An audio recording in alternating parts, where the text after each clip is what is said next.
The king's outrageous decree. The Galactic Council Hall was a magnificent sight. Massive, glittering pillars stretched toward the ceiling, and holographic displays shimmered with the histories of countless civilizations.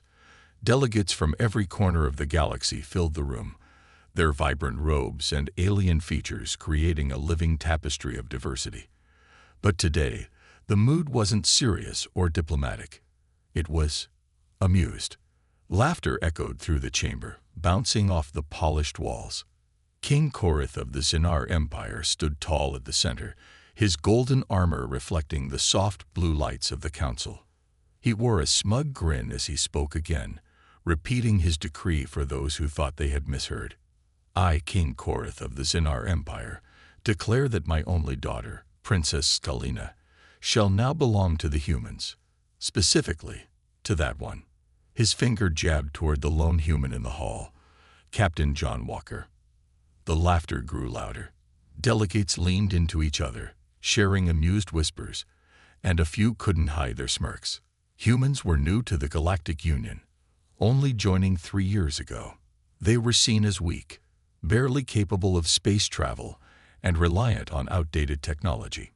Giving the king's daughter to a human, it was an insult wrapped in a joke. John Walker, dressed in his simple Navy uniform, stood frozen. His short brown hair was neatly combed, and his sharp green eyes scanned the room. He wasn't a warrior or a politician. He was a diplomat, sent here to represent humanity and prove they deserved respect. And now, he was the center of a cosmic joke. "Excuse me," John finally said, his voice steady but sharp. "What does this mean, Your Majesty?" King Korith's smile widened. "It's quite simple. My daughter will be your responsibility now. You humans can keep her. Surely, you could use someone of noble blood among your kind." John frowned, his mind racing. Everyone knew Princess Skalina. She was infamous across the galaxy. Whispers said she was cursed, a bringer of misfortune. Others claimed she was dangerous, born with powers no one understood. But what was the king really playing at? This couldn't be about some daughter he didn't want. It felt bigger. "Forgive me for asking," John said carefully, "but why would you give your daughter to me? To humanity?" King Korith waved his hand dismissively. "Why not? She's of no use to me. Consider it a gesture of goodwill." The king's grin didn't match his words. It was the grin of someone hiding a secret. The laughter in the chamber quieted as the doors at the back of the hall hissed open. Every delegate turned to look. The air grew tense as Princess Skalina stepped forward. Her presence was striking. She wore a flowing silver gown that shimmered like moonlight, and her deep violet skin glowed faintly under the room's lights. Her hair, a cascade of jet-black waves, framed her sharp, regal features. But her eyes, golden and piercing, were filled with something unexpected. Fear. She walked with measured grace, but John could see the tension in her shoulders. This wasn't a woman willing to be handed over like property. She stopped in front of her father, her gaze locking onto him. "You're making a mistake," she said softly but firmly. The king's expression hardened. "Enough, Skalina. Your fate is decided." She turned her golden eyes toward John. "And what about you, human? Will you accept this gift?" John opened his mouth, but no words came out. Accepting her would mean taking responsibility for someone who could be a danger or a liability to his entire species. But refusing her could insult the king and paint humanity as cowards in the eyes of the Galactic Union. Either choice felt like stepping into a trap. Before John could answer, a voice from the council spoke up. It belonged to a tall, insectoid delegate with a buzzing tone.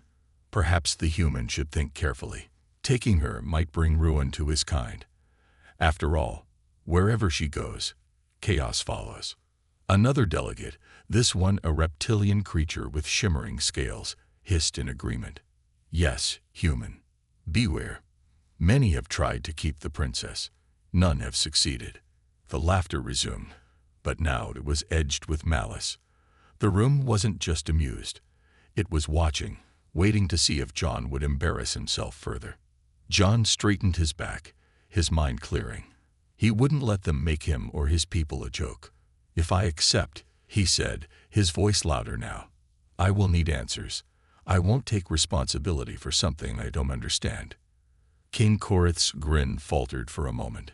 He stepped closer to John, his golden armor clinking with each movement.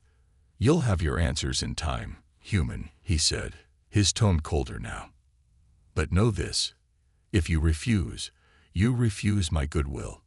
And goodwill from the Xenar Empire is not something you can afford to lose." The threat hung in the air. The laughter stopped. All eyes were on John as he faced the king, the princess, and the impossible choice before him. Princess Stalina looked at John again, her voice almost a whisper. "Please, don't leave me here." John clenched his fists. He had no idea what accepting her meant or what dangers it might bring. But one thing was clear. This wasn't just about her. It was about humanity's place in the galaxy. "I accept," John said finally, his words cutting through the tension like a blade. The room erupted again, not with laughter, but with murmurs and gasps. King Korith's grin returned, wider than ever. "Then it is settled," he declared. "The princess is yours." John didn't feel like a winner. As Stalina stepped closer, her golden eyes now filled with uncertainty, he couldn't shake the feeling that he'd just walked into the most dangerous game of his life. And the galaxy was watching. The human's dilemma. Captain John Walker stood outside the Galactic Council Hall, staring at the massive shuttle that had just landed. Its sleek, silver exterior shimmered under the glow of 3 alien suns. Inside that ship was Princess Stalina, now his responsibility. The word felt heavier with each passing second. "Captain Walker, your transport is ready," said Lieutenant Mallory, his assistant from Earth's diplomatic corps. Her voice was steady, but her wide eyes betrayed her unease. "Are you sure about this? Taking her, I mean." John crossed his arms, watching the Xenar guards unload Stalina's belongings, massive trunks, sealed in unmarked crates. "No," he admitted flatly. "I'm not sure about any of this." Mallory shifted nervously. "Do you think this is a trap?" The king seemed too eager to get rid of her. "Definitely," John muttered. "But refusing would have been worse. We're already seen as weaklings in the Galactic Union. The last thing we need is a war with the Xenar Empire." He sighed, rubbing the back of his neck. "Still, I can't shake the feeling that we've just picked up a ticking bomb." The ramp of the shuttle hissed open, releasing a puff of cool mist. Out stepped Princess Stalina, her silver gown flowing behind her like liquid starlight. She held her head high, her golden eyes scanning her surroundings with sharp precision. For someone who had just been given away, she carried herself like a queen. "Captain Walker," she said, her voice smooth and commanding. "Shall we depart? I'd rather not linger here longer than necessary." John glanced at Mallory, who looked like she wanted to protest, then turned back to Stalina. "Right, follow me," he said, leading her into the shuttle. Inside, the atmosphere was tense. The shuttle's cockpit hummed softly as the engines powered up, but the air between John and Stalina was anything but calm. She sat across from him, her posture flawless, her expression unreadable. Mallory busied herself with pre-flight checks, clearly trying to avoid the awkward silence. Finally, John broke it. "You didn't want to stay," he began, his tone measured. "Why?" Stalina raised an eyebrow. "Would you want to stay with someone who considers you a burden? My father made it very clear that I'm inconvenient." John studied her. There was something in her tone, not sadness, but something colder. Resentment. Anger, maybe. "He called you unwanted. Why?" Her golden eyes locked onto his, and for the first time, John saw a flicker of vulnerability. "Because I scare him," she said simply. John leaned forward. Why would a king be scared of his own daughter? Stalina hesitated, her hands tightening around the armrests of her seat. "Because of what I can do." Mallory's voice interrupted the conversation. "Captain, we've got a communication from Earth. Priority 1. John nodded and gestured for Mallory to patch it through. A holographic screen flickered to life, revealing the stern face of Admiral Harkins, the head of Earth's diplomatic corps. "Walker," the Admiral barked, "what in the name of sanity have you gotten us into? The Galactic Council just sent a report. They're calling this the human comedy. The entire galaxy is laughing at us for accepting that girl." John's jaw tightened. "I didn't have much of a choice, Admiral. Refusing her could have sparked a war." Harkins leaned closer to the camera, his voice low and serious. "Well, it might have been better to risk it. Do you know what they're saying about her? They call her the cursed Heir. Wherever she goes, disaster follows." John glanced at Selina, who stared back with a calm, unreadable expression.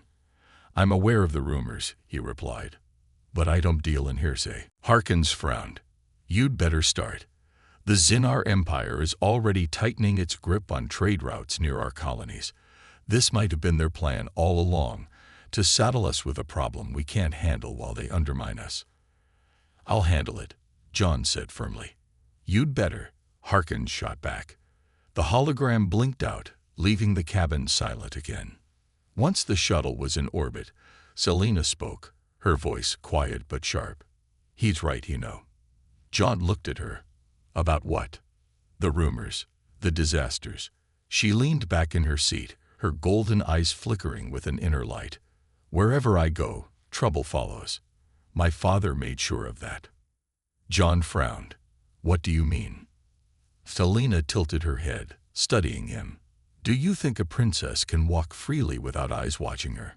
My father has ensured that anyone who takes me will regret it. He'll send spies, assassins, saboteurs. You've just made yourself a target." John's mind raced.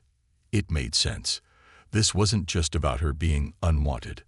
The king wanted her to be someone else's problem. And humanity had just volunteered. "Why are you telling me this now?"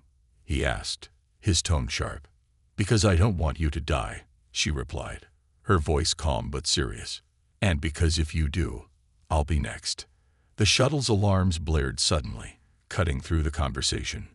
Mallory spun in her seat, her face pale. "Captain, we've got a ship closing in fast. No ID, but it's not friendly."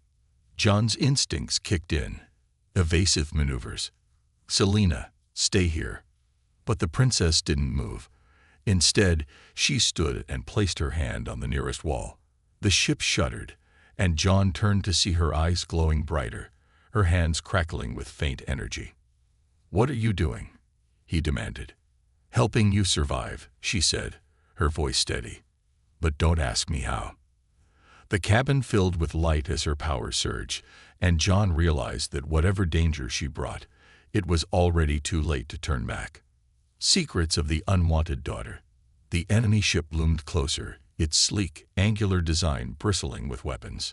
Inside John Walker's shuttle, the tension was so thick it felt like the walls themselves were holding their breath. Mallory's hands flew across the console, trying to keep the ship ahead of the attackers, but the situation was grim. "Captain, their weapons are locking on," she shouted, her voice tinged with panic. John strapped himself into the co-pilot's seat, barking orders. "Deploy countermeasures. Boost shields to the rear. And someone explain why the Xenar Empire has already sent assassins after us." "Not assassins." Selina's voice cut through the chaos like a cold blade. She stood calmly in the middle of the cabin, her silver gown catching the flickering red lights of the alarms. "This is my father's cleanup crew. They're here to ensure my transfer is permanent." John turned to her, his jaw tight. "Permanent? You mean dead?" Selina's golden eyes met his, steady and unapologetic. "I told you, I'm a threat to his empire." Before John could respond, the ship rocked violently. Sparks flew from the control panels as a direct hit shook them to the core. Mallory cried out, gripping her station. "Shields at 40%. We can't take another hit like that." "Brace yourselves," John shouted, grabbing the controls. But even as he fought to stabilize the ship, his attention snapped back to Selina. The air around her was changing. A faint glow surrounded her, and the room seemed to hum with energy. "What are you doing?" John demanded. Selina closed her eyes, her voice calm. "Saving us." The enemy ship's weapons powered up again, its cannons glowing ominously as they prepared for the final blow. Inside the shuttle, Mallory was frantically trying to calculate an escape route. "Captain, if we don't jump to hyperspace in the next 10 seconds, we're—" Her words were cut off as the lights inside the shuttle flickered, then dimmed. Selina's eyes snapped open, now blazing like twin suns. She raised her hands, and an invisible force seemed to pulse through the cabin. The ship groaned as if it were alive, and John felt the hairs on his arms stand on end. "Brace," Selina commanded. Outside, the enemy ship's weapons suddenly sputtered and died. Its sleek form shuddered, and a ripple of energy spread across its hull like water disturbed by a stone.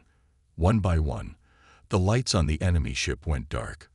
Then, with a deafening crack, the ship veered off course, its engines sparking wildly before it drifted into silence.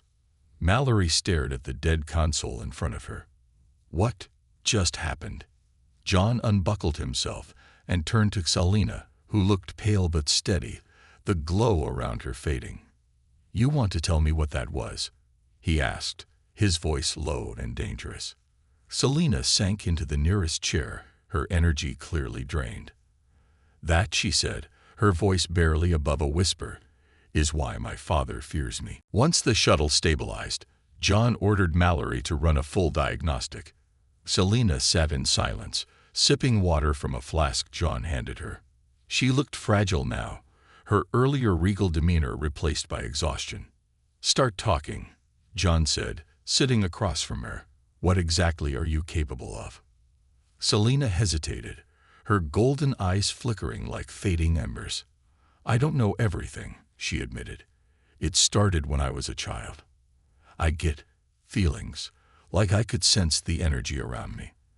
Then one day, during a council visit, I accidentally caused an entire fleet's systems to shut down."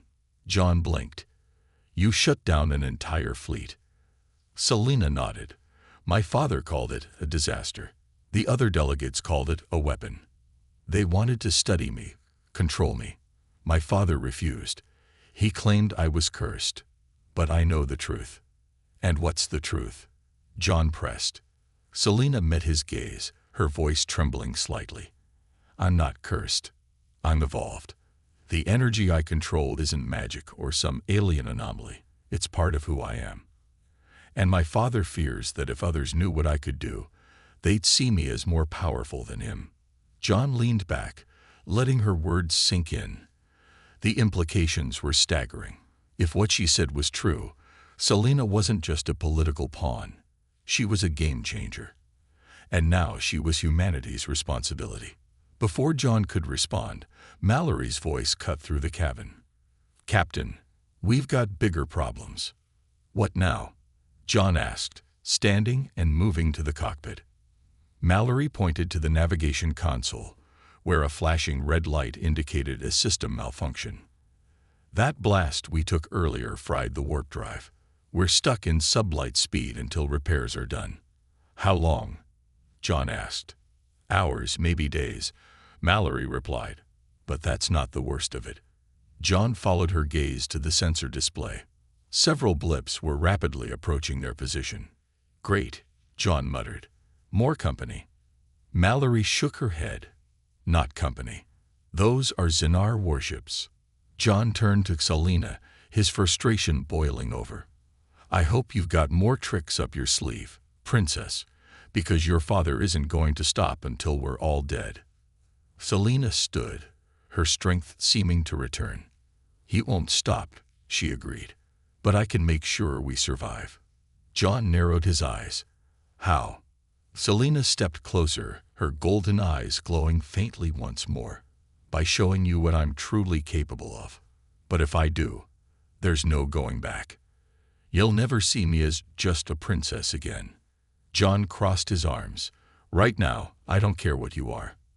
I just care about getting out of this alive." Selena smiled faintly, the first hint of warmth he'd seen from her. "Then prepare yourself, Captain Walker, because you're about to witness what it means to defy a king." As the Xenar warships closed in, Selena raised her hands again, the air around her crackling with unseen power. John braced himself, knowing that whatever came next would change everything. And for the first time, he began to wonder if humanity's so-called curse might actually be its salvation. The ambush. The Xenar warships descended like predatory birds, their sleek hulls gleaming under the distant glow of a dying star. Inside the stranded human shuttle, alarms screamed, and tension rippled through the crew. Captain John Walker gritted his teeth, gripping the edge of the cockpit console as he stared at the tactical display. 3 enemy ships, no warp drive, minimal shields, no chance of survival. "Mallory, reroute power to evasive thrusters," John ordered, his voice sharp. "Get me every ounce of speed this ship can muster." "Already on it, Captain," Mallory replied, her fingers flying over the controls. The shuttle groaned as it veered sharply, trying to avoid the incoming vessels. Behind them, Selena stood with an eerie calmness, her golden eyes focused on the tactical screen. Her hands twitched slightly, faint wisps of energy dancing between her fingers. "You can't outrun them," she said, her tone matter-of-fact. John shot her a glare. "Thanks for the reminder. Any other cheerful insights?" Selena stepped closer, ignoring his sarcasm. "I can take out one of their ships, maybe 2. But it'll take everything I have." "And then what?" John snapped. "You pass out, and we're left defenseless." "That's not a plan, Princess. It's a gamble." "Do you have a better idea?" she countered, her tone sharp. "Because if you don't, I suggest you let me do what I can before we're all vaporized." The first enemy ship opened fire. Bright streaks of plasma lit up the void, barely missing the shuttle as Mallory swerved them into a chaotic spiral.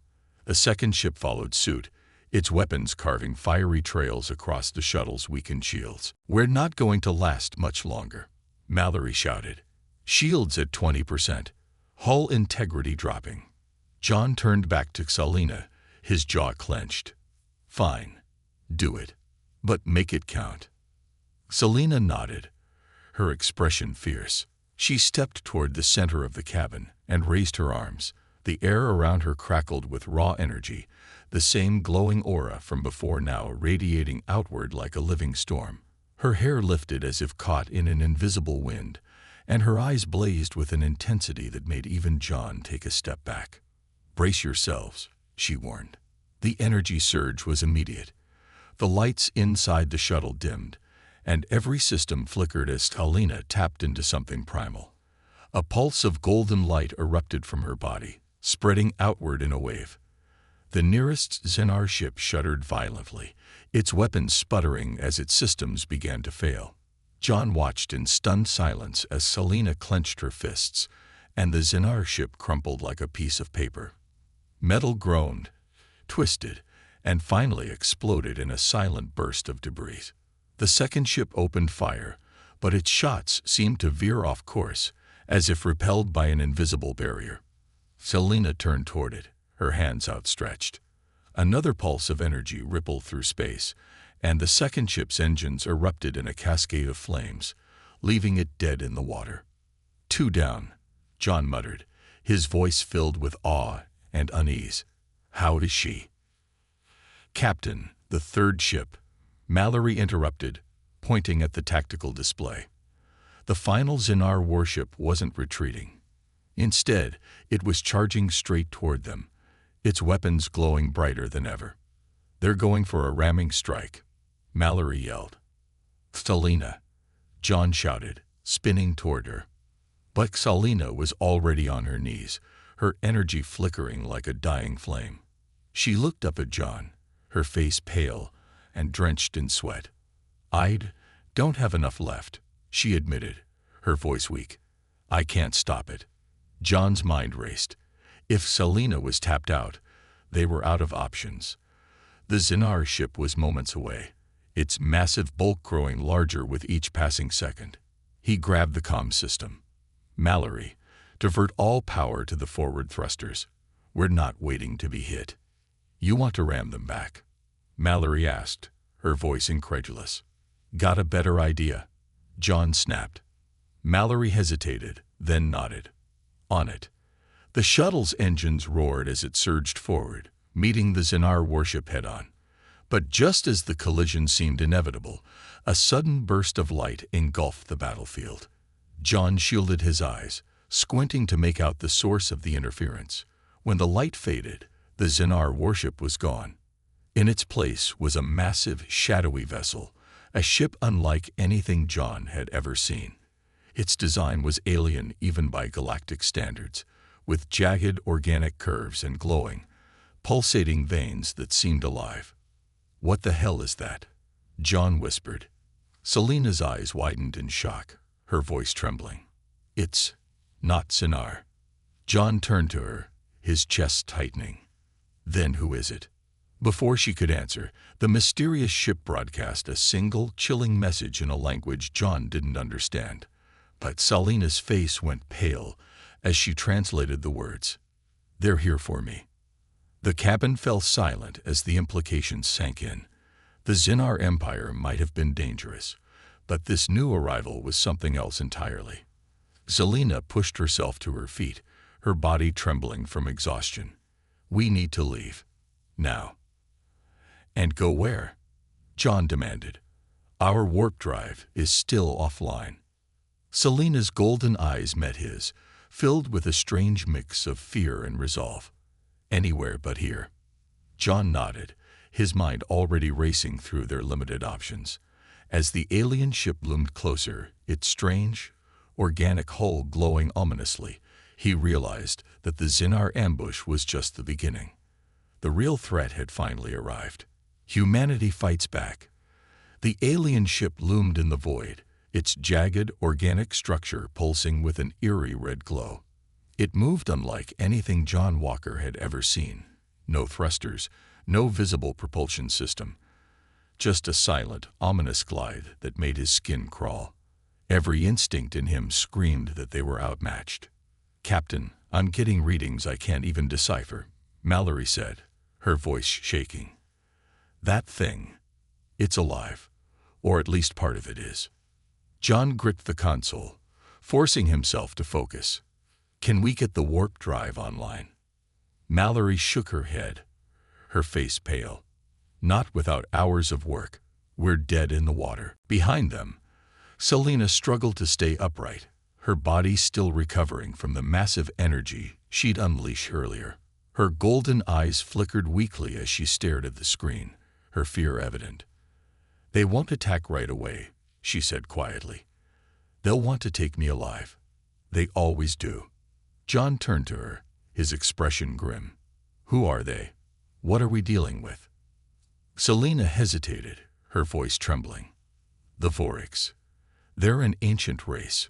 My father told me stories about them when I was a child. They don't conquer planets. They consume them. Entire civilizations vanish when the Vorics arrive." "Consume," Mallory echoed, horrified. "You mean they strip everything?" Selena interrupted. "Resources, technology, life. And they don't leave witnesses." John's mind raced. This wasn't just about Selena anymore. If the Vorics were here, humanity's fragile place in the galaxy could be wiped out before it had a chance to grow. The alien ship began to emit a low hum, a sound so deep it vibrated through the shuttle's walls. Mallory stared at the console in disbelief. "Captain, they're scanning us. Every system, every molecule." John clenched his fists. "How long before they make their move?" Mallory hesitated. "Minutes. Maybe less." "Options?" John asked, though he already knew the answer. "None," Mallory admitted. Selena's voice cut through the tension, firm despite her exhaustion. "You're wrong. There's one option." John turned to her, eyebrows raised. "I'm listening." Selena pushed herself to her feet, leaning heavily against the wall for support. The Voriks aren't invincible. Their ships are living organisms, and like all living things, they have vulnerabilities. But exploiting them requires precision and power. What kind of power? John asked. Selena hesitated, then looked him in the eye. The kind only I can provide. John's gut tightened. He knew what she was implying. You're barely standing, he said. If you push yourself any further, you might. I know, Selena interrupted, but it's either me or all of us. You don't understand what's at stake. If the Voriks capture me, they'll learn everything about humanity. Your weaknesses, your defenses. They'll know exactly how to destroy you. John stared at her, weighing his options.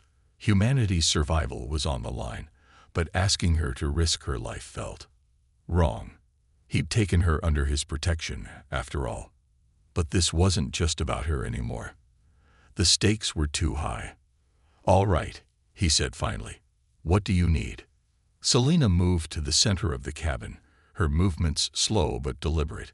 I'll need access to the shuttle's main power core, she said. It won't be enough on its own, but I can amplify it. Amplify it into what? Mallory asked, her tone skeptical. Selena gave a faint smile. A weapon. John nodded, motioning for Mallory to assist. As Mallory rerouted power to the core, Selena sat cross-legged on the floor, closing her eyes. Her breathing slowed, and the faint glow around her began to intensify. The shuttle systems flickered as energy surged through the ship, drawn to her like a magnet. Outside, the Vorik ship began to change. Its surface rippled and morphed, forming strange, organic protrusions that resembled weapons. Mallory's console beeped urgently. Captain, they're charging something, she yelled. It looks like. The ship shuddered violently as a beam of crimson energy shot past them, narrowly missing the shuttle. The heat from the blast was enough to scorch the hull. Mallory's eyes widened. That wasn't a warning shot. They're done playing. Inside the shuttle, Selena's aura grew brighter, filling the cabin with an almost blinding light. John shielded his eyes, watching as her body seemed to lift off the floor, suspended by the energy she was channeling. Almost there, she murmured, her voice distant. The Vorik ship fired again, this time aiming directly for the shuttle. John's heart pounded as he yelled. Evasive maneuvers. Now. Mallory's hands flew over the controls, and the shuttle veered sharply, barely avoiding the blast. But the strain was too much. Sparks erupted from the console, and the ship's systems began to fail. Selena, we're out of time, John shouted. Selena's eyes snapped open, glowing brighter than ever. It's ready. She raised her hands, and a massive wave of energy erupted from the shuttle, surging toward the Vorik ship. The wave hit the alien vessel like a tidal force, engulfing it in golden light. The ship's organic hull writhed and twisted, its living components disintegrating under the attack. For a moment, the void was silent. Then, with a final, deafening crack, the Vorik ship imploded, folding in on itself before vanishing into nothingness. Inside the shuttle, the lights dimmed as Selena collapsed to the floor, unconscious. John rushed to her side, checking for a pulse. She was alive, but barely. Mallory stared at the tactical display, her voice shaky. The Vorik ship is gone. She destroyed it. John exhaled, his relief tempered by the weight of what had just happened. Selena had saved them, but at what cost? He looked down at her pale, motionless form, his chest tightening. Get us to the nearest station, he ordered Mallory. We need to get her help. As the shuttle limped away from the battlefield, John couldn't shake the feeling that this wasn't over. The Voriks weren't the kind of enemy to give up after one loss, and humanity had just made itself a target. The galactic trial. The Galactic Council chamber was a sea of tension and whispers as Captain John Walker and the unconscious Princess Selena were brought before the Union's most powerful leaders. The room was vast, with towering walls that glowed faintly, etched with holographic images of every species under the Council's rule. Delegates from across the galaxy filled the tiered seats, their gazes fixed on the human and the princess at the center of the platform. John stood stiffly, his uniform still scorched from the battle with the Voryx. Beside him, Selena lay on a floating stretcher, her face pale and her breathing shallow. Two medics monitored her vitals, but her condition remained fragile. The silence in the chamber was suffocating until the booming voice of Chancellor Draven, an 8-foot-tall reptilian with emerald scales, echoed through the hall.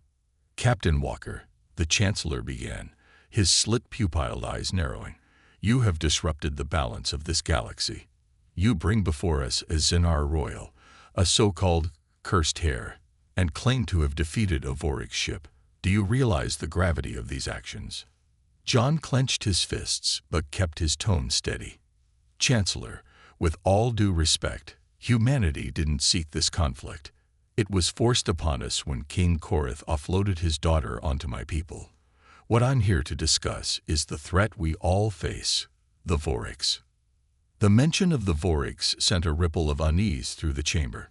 Delegates exchanged nervous glances, and several whispered furiously in their native tongues.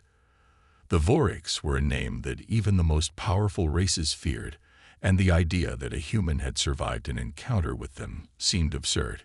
A crystalline delegate with translucent skin stood abruptly, her voice sharp and musical. "You expect us to believe that a fledgling species like yours destroyed a Voryx vessel? Do you take us for fools, human?" Before John could reply, a holographic recording began to play, projected from the stretcher monitoring Selena. It was footage from the shuttle's logs. Selena's golden energy surging outward, obliterating the massive Voryx ship. The room fell silent as the delegates watched the impossible unfold. When the recording ended, the silence was deafening. Chancellor Draven leaned forward, his expression unreadable. "This changes things. If the Xenar princess truly possesses this power, then she is not merely an inconvenience to her father. She is a galactic weapon." John stepped forward, his voice firm. "She's not a weapon. She's a person. A person who has been hunted, betrayed, and used. But right now, she's also the only reason the Voryx ship didn't annihilate us." A delegate with cybernetic implants, representing the technologically advanced Mikari, spoke up.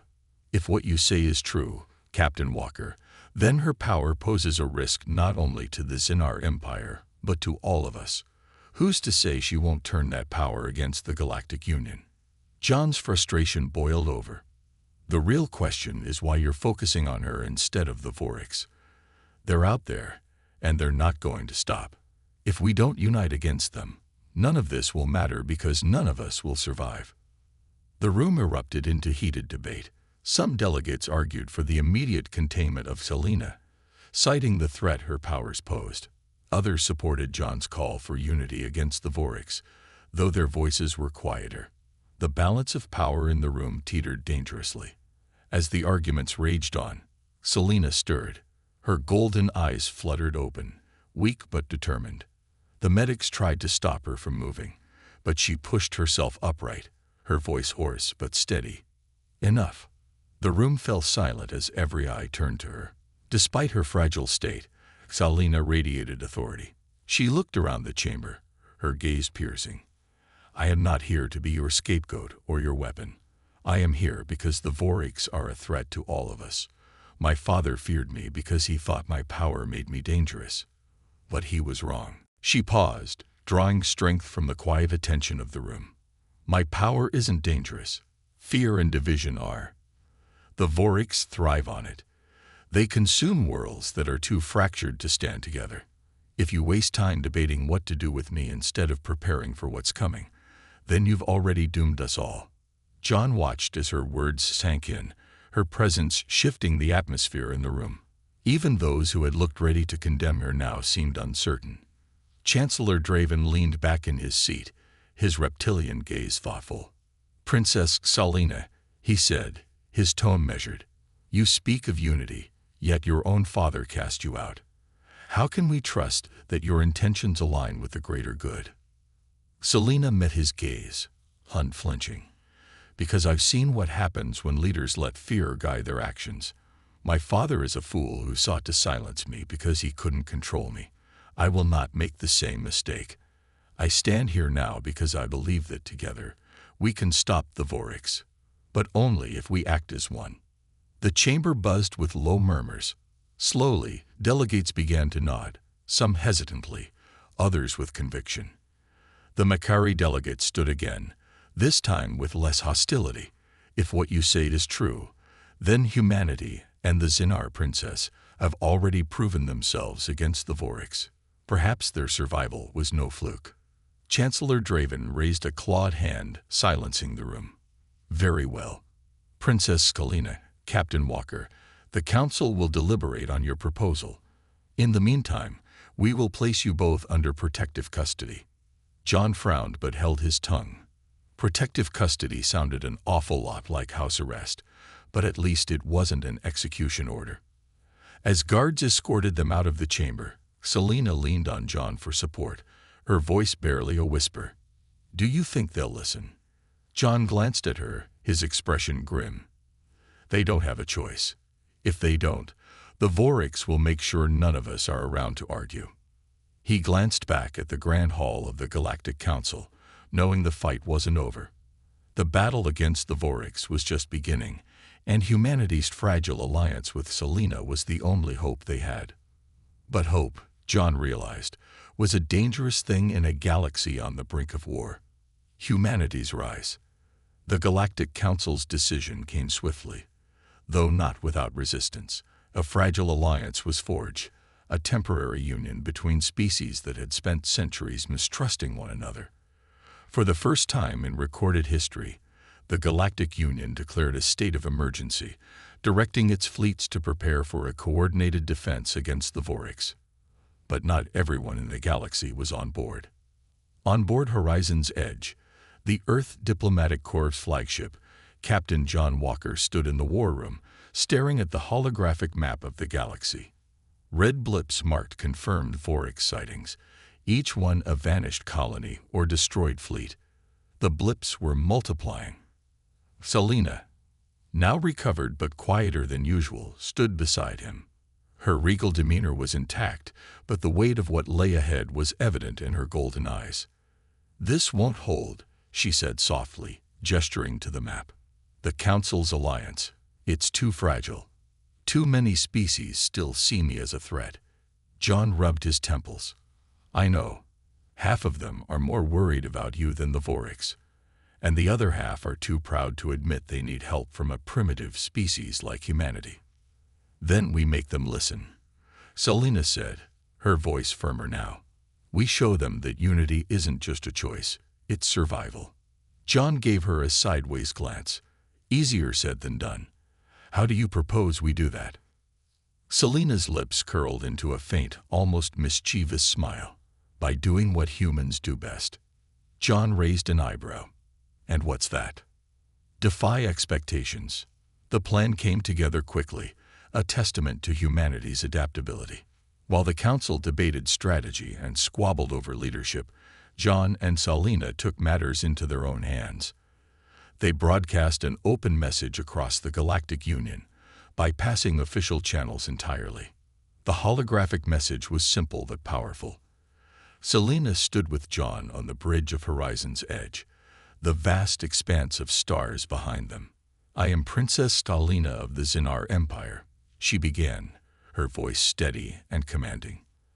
"And I stand here not as a royal, but as a survivor of betrayal, of war, and of the Vorix." John stepped forward, his tone calm but resolute. "Humanity is new to this galaxy, and we've been underestimated since the day we arrived. But we've faced impossible odds before, and we're still standing. The Vorix don't care about your politics, your borders, or your pride. They're coming for all of us." Selena's eyes burned with intensity. "This isn't just a battle for survival. It's a battle for the galaxy we want to build. Stand with us. Fight with us. And together, we will stop the Vorix." The message spread like wildfire, reaching far beyond the Council's core systems. To John's surprise, the response wasn't just positive. It was overwhelming. Smaller colonies, independent fleets, and even rogue factions rallied to the call, inspired by humanity's defiance and Selina's courage. The first test of their unity came sooner than expected. Deep in the uncharted void sector, a Voryx invasion fleet emerged, targeting a mining colony rich in iridium, a resource critical to the Galactic Union's defense systems. The Council hesitated, unwilling to risk their forces so far from their strongholds. But John and Selina didn't wait. Using a coalition of human ships, Xenar defectors loyal to Selina, and volunteers from across the galaxy, they mounted a desperate defense. The Voryx ships descended like predators, their organic hulls bristling with strange, pulsating weapons. The Coalition's fleet was outnumbered and outgunned, but it didn't falter. On the bridge of Horizon's Edge, John barked orders as the battle raged. Focus fire on their lead ship, break their formation. The ship shuddered under enemy fire, but Selina stood calm amidst the chaos, her hands glowing faintly. Their formation is collapsing. Now's the time to press forward. John nodded, his confidence bolstered by her presence. All ships, advance. Push them back. Selina closed her eyes, channeling her energy into the fleet's systems. The ships around them seemed to respond, their weapons firing with increased precision, their shields holding longer under the relentless Voryx assault. The turning point came when a massive Voryx dreadnought, larger than anything they'd encountered before, entered the fray. Its sheer presence sent ripples of fear through the Coalition's ranks. John turned to Selina. "We've got one shot at this. Can you disable it?" Selina hesitated, her exhaustion evident. "It'll take everything I have." John placed a firm hand on her shoulder. "We're with you. Just do what you can." She nodded, stepping to the center of the bridge. Her eyes glowed brighter than ever as she extended her arms, drawing on the collective energy of the Coalition fleet. A massive pulse of golden light erupted, striking the dreadnought directly. The Voryx ship writhed and twisted, its organic components disintegrating under the onslaught. With their flagship destroyed, the remaining Voryx ships retreated into the void. Cheers erupted across the fleet, but John's focus was on Selina. She collapsed to her knees, her energy spent. He rushed to her side, helping her up. "You did it," he said softly. "We did it." She gave him a weak smile. "This is only the beginning." News of the victory spread across the galaxy, silencing critics and skeptics alike. Humanity, once seen as a weak and irrelevant species, had proven itself a force to be reckoned with. And Selina, the so-called cursed Heir, had become a symbol of hope. The Galactic Council, faced with growing support for John and Selina's leadership, reluctantly granted them command of a united fleet to lead the fight against the Voryx. As John stood on the bridge of Horizon's Edge, overlooking a fleet that now numbered in the thousands, he felt the weight of what lay ahead. The Voryx weren't defeated, not yet, but for the first time, the galaxy had a chance. Selina stood beside him, her strength returning. "They underestimated us," she said, her voice steady. "They won't make that mistake again." John smiled faintly, his green eyes fixed on the stars ahead. "Let them come. Humanity's just getting started." And with that, the Coalition fleet jumped to hyperspace, ready to face the unknown.